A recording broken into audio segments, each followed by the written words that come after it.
I'm back, bitch. Come test me. Y'all wanna hate that so ugly. Can't relate, that ain't my fault. What y'all had on last year, I brought. Competition, y'all just was share to get my opinion. That's what's missing.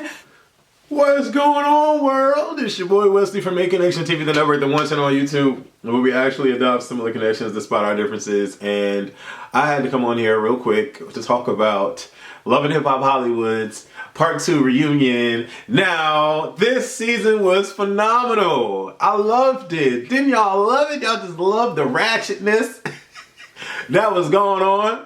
I loved it. I loved Brandi. I freaking loved Nikki, baby. I loved Moniece. I always skipped past Willie and Shanda's, or Chandra's, whatever her name is, their storyline. Ray J, TT, Princess. I liked the whole season as a whole. And this reunion is entertaining. Like the re-one is playing right now. So, but I wanted to touch up on a couple things. So we start off where we left off with the whole fight between Moniece, Shanda, and Brandi, right? Excuse me. And the only thing that I have to say about this is that the only reason why Brandi got up is because Moniece got up. And you're not going to approach Brandi like that without her reacting, crazy and wanting to go off on that ass. So that's why Brandi got up. I get why Brandi got up. Why Shanda got up makes no fucking sense. Shanda could continue to sit her ass down, but it was hot when Marla got up and was not going to take any shit from anybody. That in itself was hot. And when she looked at her daughter and said, nobody's going to come for me to get to you, I thought that it was a magnificent time and it needed to happen. And yeah, that's what's up. But I respect Moniece for standing up for herself because no one knows exactly what her situation was like. And yeah, Fizz has played her and downed her out, dogged her out on TV about her being a bad mother. But at the end of the day, we don't know what actually happened, what she tried to do, how she tried to do it, And at the end of the day, if she felt at that particular time that she was not ready to be a mother and so forth and so on, and it was harder than what she had expected and blah, blah, blah, blah, blah, then that's her and that's how she deals with it. And I mean, even dealing with her mother, if she never received motherly love from her mother when she was younger or growing up, how would she know how to give that to her child? People are created differently and people work through experiences in life differently. So you can't expect someone, just because Brandi took care of her child and went through all the shit that she needed to do with her child, doesn't mean that Moniece had that. And at the same time, Brandi and Moniece have two various different situations. Okay, Brandi has a man that's making money, they're together, that's where she has her child from.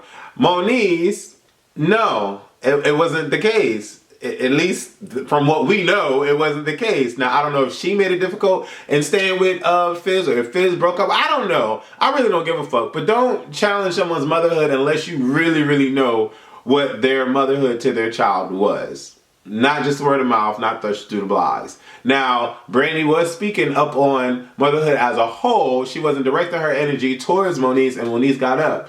But at the end of the day, fighting over this topic is garbage. Just like Cynthia fighting Portia over calling each other bitch. It was retarded. Did y'all see the drama? And you know what? What else do I want to talk about? What is this? Not a lot that I want to talk about on here.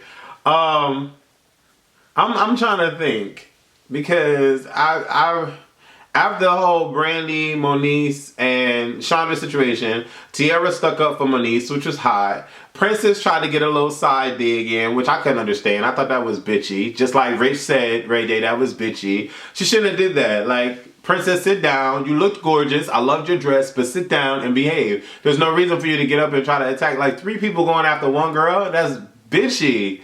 That's bitchy. I liked how Rich came to the back of the stage and had her back. I like how Nia was consoling her in the back as well. Like, it seems like Moniece is left out by herself. And I'm like, where was Tierra, because Moniece had Tierra's back, but where was Tierra on this reunion stage? Like, that's what I'm looking for. Like, it wasn't making sense to me. Then we get into the story of the blogger. What was his name? Freddie or Richie, Freddie Blaze. I don't know his name, and I really don't care what his name is, but we get his story, about him throwing a drink on Hazel. At the end of the day, it was bitch assness for him to do that to Hazel, regardless of whether or not Hazel was calling him gay or trying to out Tia Mowry's brother. We already know about Tia Mowry's brother. Like, everybody already knows. So if whatever it was about, we really don't care, okay? But at the end of the day, he had no right to do what he did to her. And then to come back on the reunion and try to act like he's gonna apologize. And Ray J was sticking up for him for some odd, insane reason. Like, maybe he came out here to apologize. Okay, if he was coming out here to apologize, all of that is for naught. Because right after, he created a t-shirt line talking about eat that bitch t-shirts. Like, you really did not care at the fact that you threw a drink on Hazel. You were just trying to make yourself look more appealing to the world's eyes, like you said, because of what you did. But no, it's not cool what you did. Regardless of what someone said to you, it's not cool what you did. If it was a male or a female, it's not cool at all. It wasn't cool when Portia attacked Cynthia or got up to attack Cynthia. Putting your hands on somebody or physically assaulting somebody in any way, shape, or form where something hits their body or their eyeball sockets, so you put Ciroc in somebody's eyes, it's just not cool, and it should not have happened. And I don't care what his reasoning was for it, but you looked like a bitch doing that to a female. Point blank into the period. Gay, straight, bisexual, no one cares your sexual orientation, who you sleep with in the bed. You look like a bitch, and you should have never did that. And I liked how Max was like, okay, but we got on the phone and we squashed it. Like, Max was like real man about it. Like, yeah, bruh, I saw what you did to my girl. We got on the phone and we handled that like we needed to handle it. And we move on. Let's get to Nia and freaking Nas on this motherfucking shit. Nia and Nas and their situation. Soulja Boy looks like the new Charlemagne. His face is not as fucked up, but his face looks really makeup glossy like. And so he's having laser surgery done to get all the tattoos removed from his face. And it does look like his face look real glossed up. And so I'm glad that Nina mentioned that, because I didn't know that I didn't even really care to look at his face to see what was happening with the tattoos being removed or whatever. I didn't really care, but I was wondering, because he looked like a wax figure or a wax, statue or something like that. And I'm like, Madame Tussauds is on stage. Like, what? I couldn't understand that. But anyways, he goes to say that he's getting laser surgery to remove his tattoos. He's getting older. He wants to be more mature. He's all about making his money. And he had about 10,000 worth of hundreds, spreading it out, talking about, I get money. Soulja Boy seemed really, really upset at Nina asking him questions about his cheating and his cheating ways. And he is like, really like, oh, I don't care. Why are we talking about this? I'm done with her. I'm with Nia. Okay. But you weren't with Nia when we were filming. And if it's all about the money, it's all about the money. If you're not making money, shut the fuck up. It's all about the money. We need to be making money. Milan stands up and he claps his hand. Ray J stands up and they clap their hand. But what's right and right, was wrong was wrong. Okay, fine. And he's like, oh, I apologize to Nia too many millions of times. I'm done. Like, we done? Are we done? I'm done. I don't want to do this. I'm done. I'm like, okay, Soulja, but you signed up for the show. Nia ran up on Nas because Nas says she whooped her ass.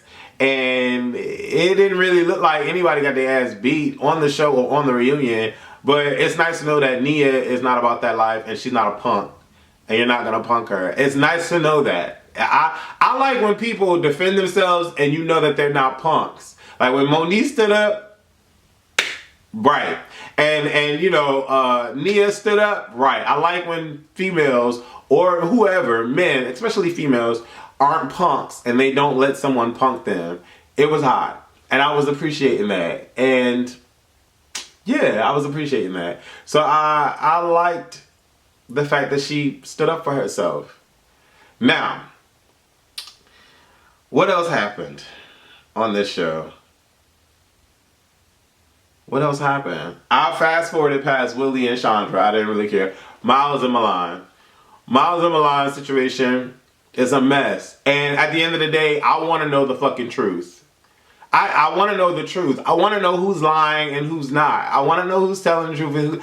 Is Amber really, was she really an ex or a love interest?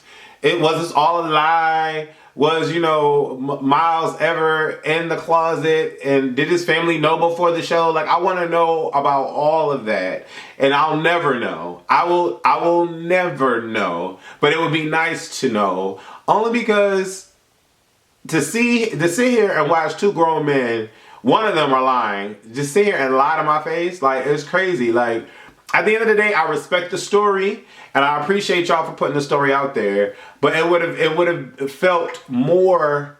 I would have felt more from it if it was 100% authentic and real. And because I don't know and we'll never know, it's just like whatever. But Miles is saying that Milan is an attention whore and da da da. Like, anybody in the limelight loves attention, so you're not saying anything. Like, I love attention, that's why I'm on YouTube. You love attention, that's why you did the show. You love attention, that's why you have your One Love hats out. You love attention. Everybody on that stage loves attention. From Nina to Soulja Boy flashing his money to everybody that wanted to be a side hoe just to fucking be on the show. Kamaya, whatever her name is. Nas, whatever. Like, everybody loves attention. If you got a fucking Instagram, you love attention. So at the end of the day, Miles saying that about Milan, he was talking about himself and everybody on the show. So, we'll never know the truth. It sucks that Milan's mother doesn't speak to him anymore. I'm glad that Miles has love in his family about his situation, because not everybody has that. Case in point, Milan said he does not have that from his family. But it became a bit much when they started dogging each other out. Now, it doesn't, I don't care if it's because it's two men or whatever, I don't care. But it's like the purpose of y'all doing y'all's story was to promote love. And okay, now y'all aren't together, there's issues or whatever, he's cheating on you, whatever the case, whatever's going on, it just pushed y'all back. Miles should have walked away. No, Milan should have walked away from that situation just very cool, calm, and collective. I know it's hard to do that, but you could have done that, because you're going to continue to soar. Like, both of y'all are going to be soaring for a while now. But then again, I don't know. Because according to Margot and her girlfriend, they got kicked off of Love and Hip Hop Atlanta because they're gay, apparently. But I don't know about that either, because I know some people that might end up on Love and Hip Hop in Atlanta and they are gay. So I don't really know. I don't know what to believe. I really don't. I don't know what to believe, especially in this whole Miles and Milan storyline. But I don't know. What did y'all think? What did y'all think about this particular reunion? I thought the reunion was hot. I thought it was interesting. It was nice to watch. And it was drama. Remy Ma. I want to see Remy Ma and Cardi D in Love and Hip Hop New York. That's who I want to see. Remy Ma and Cardi D and Love and Hip Hop in New York. Remy Ma was like, I'm about to drag somebody. And the girl was like, who you about to drag? And Remy Ma got up like, bitch, do you not know why I went to jail for 6 years? Do you not? Do you not know? Anyways, I want to know what y'all thought about this particular reunion. Leave your comments below. I love y'all so much. Thank y'all for supporting your boy. Deuces. That's what I need. We started just introducing extra things. Okay. So this is completely like your site. Like, it's not ran through a third party. No. This is your site, launched by you. It's launched by me, created by me. And you have actual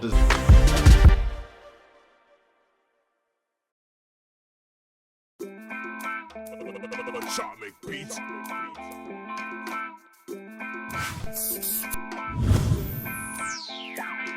Bright lights in the